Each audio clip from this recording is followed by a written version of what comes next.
The Brave Potter 10.2. C. Marguerite Sieck has chosen a very well-known Indian folktale for retelling in English. Children and adults alike are fond of folktales, which are often amusing and sometimes instructive. It was dark. Thick black clouds covered the evening sky. The thunder roared and the strong wind shook the branches and leaves of the trees in the forest. Pit, pat, pit, drops of rain fell. Then the lightning flashed and split the black sky with its blinding light. Soon it was raining heavily. An old tiger ran through the rain looking for shelter. He was wet and cold and his cave was far away. While hurrying to his shelter, he saw an old hut. With a sigh of relief, the tiger crawled under the thatched roof and lay down by the door. Except for the sound of the rain, all was quiet. Before he could nod off, however, he heard something heavy being dragged inside the hut. This was followed by the voice of a woman. "Oh, how terrible this leak is," she complained. "How terrible. I would rather meet a tiger in the forest than have this leak in my house." A leak, the tiger thought. What is a leak? It must be very dangerous and strong, or the woman would not be more frightened of the leak than of me. Am I not rightly called the king of the forest? Aren't they all afraid of me? I wonder what a leak looks like. Soon afterwards, the tired tiger fell asleep. He was suddenly awakened by an angry voice shouting in his ear. He felt heavy blows fall upon his head and shoulders. "You horrible beast!" a voice screamed angrily. "How dare you run away? How dare you make me walk about in the middle of the night trying to find you? Be careful, one of these days I'll kill you. Now, go home." The old tiger shivered. This must be the leak who has come out of the hut. I'd better do as he says or he will kill me. So the tiger allowed himself to be bound around the neck with a thick rope. The mysterious creature then climbed onto the tiger's back and pulled at the rope. "Come on, head for home," shouted the voice. The tiger felt a sharp kick on his side. The tiger was terrified and he ran through the dark forest. The creature pulled hard on the rope to tell him which way to go. At the same time it scolded, cursed and kicked the poor tiger. Soon they stopped in front of a small hut on the edge of the thick forest. The creature climbed down from the tiger's back and bound him with an iron chain to a nearby tree. Then he went inside the hut. The tiger could not free himself from the chain. So he had to spend a miserable night under the tree. Who was this creature who was able to capture such a large and dangerous tiger? Let's find out. On the afternoon of that day, a potter had arrived home after a hard day's work. He was tired and thirsty. He had asked his wife for some palm wine. The more he drank, the better he felt. When he had drunk all the wine, he no longer felt tired.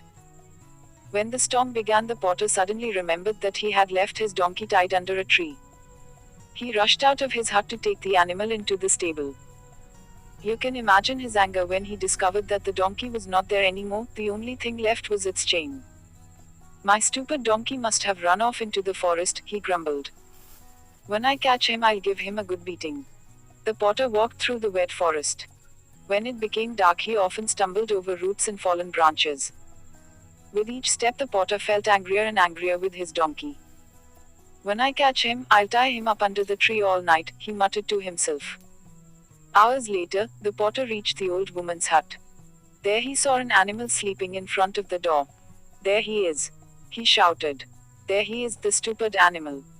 The drunken potter did not notice the difference between the donkey and a tiger. He kicked and beat the sleeping tiger. He then jumped onto the frightened animal's back, rode it home, and then tied it up with the iron chain. Next morning, the villagers who passed the potter's house looked in amazement at the tiger tied to the tree. Soon the news spread throughout the village that the potter had caught a tiger and tied it to a tree in his yard. All the villagers praised his courage. They also thanked him because the tiger had eaten many of their goats and buffaloes. They had tried to catch him for many years but had failed. Of course, the potter said that he had done nothing of the sort. He said that he had only brought his donkey home. He did not understand how a donkey could change into a tiger. When he saw the tiger, he fainted. Nobody, however, believed the potter's story. The villagers even praised him for being modest. Soon the potter became famous. Everybody who met him called him the brave potter. The simple potter himself never understood why. A few years later, war broke out between the potter's country and a much stronger neighbor. The king immediately gathered a large army. But he realized that it was not strong enough to save his country from defeat. He needed a hero to lead his army. Where could he find such a brave man? The king hurriedly called his ministers together and asked their advice. One of the ministers remembered the story of the brave potter. "Your Majesty," the minister said, "I know someone who can lead our army."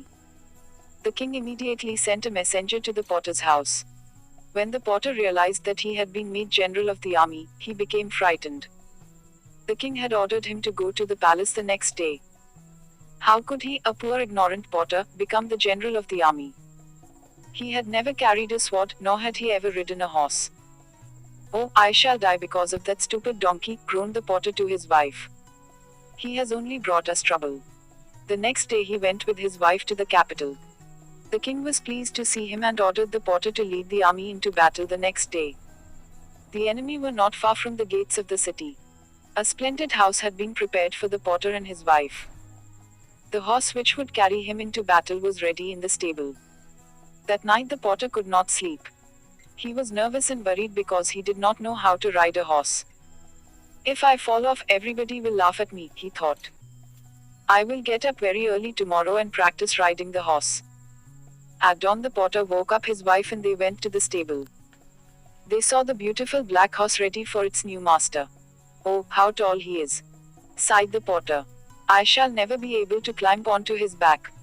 "Put this bench beside him," said his wife, "and use it as a step." Even with the help of the bench, the potter had much difficulty climbing onto the horse's back. When he was finally seated, he found that the saddle was very slippery. "Please tie my feet to the stirrups, dear wife," said the potter, "otherwise I shall certainly fall off." His wife found some rope and bound her husband's feet tightly to the stirrups. She then passed the rope underneath the horse and tied the two stirrups together. She also passed a length of rope around the potter's waist and tied him to the saddle. "Now please tie my hands to his neck," said the potter. Meanwhile the big black horse was impatiently pawing his hooves on the ground. When the potter's wife tried to pass another rope around its neck, the horse suddenly jumped free. It galloped out of the stable with the potter hanging like a sack of rice on its back. Only the ropes kept him from crashing to the ground. The potter held tightly to the horse's neck and prayed to all the gods to save his life. After galloping through the quiet streets, the horse crashed through the city gates and raced across the open fields. It leapt over fences and streams, and began to head for the enemy's camp. When the potter realized where they were going, he tried harder than ever to stop the horse. He pulled wildly on the reins, but it was no use. The horse galloped on. When they passed a young tree, the potter grabbed a branch. But the horse did not stop. Instead, the tree was pulled out of the ground. A sentry from the enemy camp saw the potter galloping towards the camp with the tree in one hand and his reins in the other. "That must be the general who captured a tiger with his bare hands," he thought. "Now he has uprooted a tree with only one hand. He is not an ordinary man, he's a giant. Run, run, save yourselves. The famous tiger general is coming at the head of a large army to attack us. He has the strength of a giant. He has uprooted a tree with one hand." The frightened soldiers fled. Their king was left by himself in his tent. Hurriedly he wrote a letter begging for peace and apologizing for attacking the country. He left this letter in the tent. Then he jumped on his horse and followed his soldiers. When the potter's black horse reached the deserted camp, it stopped. With shaking hands the potter untied his feet and fell to the ground. When he looked around, he was surprised to find the camp empty. He looked in the king's tent and found the letter. The puzzled potter walked back to the city with the letter in his pocket. He went to his wife and gave her the letter. "Dear wife," he said, "never in my life will I ride a horse again. Please take this letter to our king and tell him that the enemy has run away. I am going to bed." His wife ran towards the palace with the letter. When the king read the letter, he was full of praise for his new general. He asked the potter's wife where her husband was. "My husband is tired, your majesty. The servants have put him to bed," answered the wife respectfully. "Let him rest today. Tell him to come tomorrow to receive his reward," the king said. Next morning the potter went to the king's palace. He left the black horse in the stable and walked to the palace with his wife. The streets were filled with cheering crowds. They had all heard about his brave action. "Look how humble he is," they said to each other. "Any other man would ride to the palace on a horse, but he is walking like an ordinary man. He's truly a humble and brave man." The king rewarded the potter so well that he did not need to work again. The country was peaceful for the rest of his life and the potter never rode a horse again. Marguerite Siek was a great storyteller. He was very much interested in telling folk and mythological stories of Asia. He traveled across many Asian countries and collected interesting short stories from various countries and published them in English. He translated many famous Indian folk stories into English.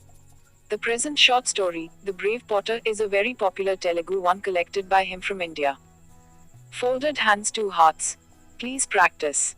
AP 10th English all textbook grammar quizzes at the description. Thank you so much for practicing. K. Nagaraju essay.